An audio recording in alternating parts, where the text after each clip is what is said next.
যখন যে সময় যে নির্ধারিত যে টাইম হবে, আজরাইল আলাইহিস সালাম যখন আমাদের দরজায় এসে দাঁড়ায় যাবে, এসে যখন বলবে time is over, let's go, হে আল্লাহর প্রিয় বান্দা চলো যাই।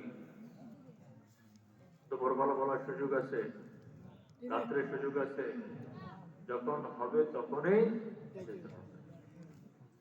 এটা বলার কারণ হচ্ছে মৃত্যু আমাদের কখন হবে, কোন মুহূর্তে হবে, কোন টাইমে হবে, কোন সেকেন্ডে হবে, কোন সময় হবে, আমরা কেউ জানি না। এজন্য আমাদের সবসময় উচিত মৃত্যুর জন্য প্রস্তুত থাকা, মৃত্যুর জন্য স্মরণে থাকা। কারণ মৃত্যুর সময় যদি আমরা স্মরণ রাখি, মৃত্যুকে যদি আমরা ভয় করি, তাহলে আমাদের নামাজ, রোজা, ইবাদত, আমল সব হবে, ঠিক কিনা?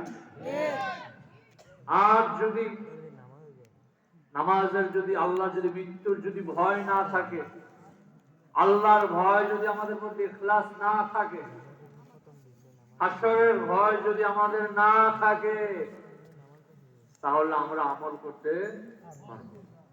আর যদি মৃত্যুটা ভয় করি, আমলের প্রতি আকৃষ্ট হতে পারবো। আল্লাহ তাআলা বলে, যারা মৃত্যুকে স্মরণ করে, মৃত্যুকে সব সময় ভয় করে, আমি আল্লাহ তার মৃত্যুর সময় মৃত্যুটা এমন ভাবে সহজ করে দিব, যেন মায়ের সন্তান বলে সন্তান যাবে শিশুকালে দুধ খাইতে খাইতে ঘুমায় যায়, আমি আল্লাহ তার এভাবে আমার দরবারে হাজির করব। কারণ মৃত্যু এতটা কষ্ট, যারা দুনিয়া থেকে যায়, তারা যদি একবার দুনিয়া আসতে পারতো, তারা বলতে পারত,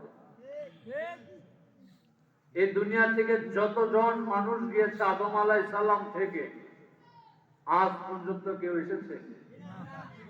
আর আমরা যাওয়ার সিরিয়ালে আছে না নাই? আর যারা কবরে আছে, তারা কি দুনিয়া আসার সিরিয়াল আছে? সুতরাং আমরা সিরিয়ালে আছি।